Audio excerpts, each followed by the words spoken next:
মরে যায় 25-এ, তারপর মরে গিয়েও বহুকাল বাঁচেছে।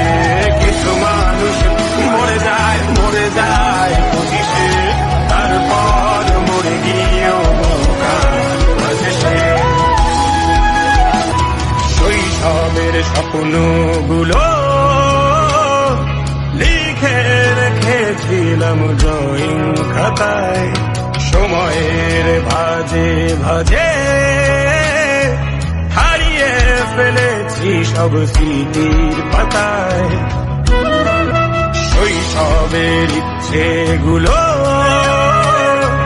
কখন ভুলেছি করিনি খেয়াল, আমার ছোট্টবেলার সামনে তুলেছে কে অদ্ভুত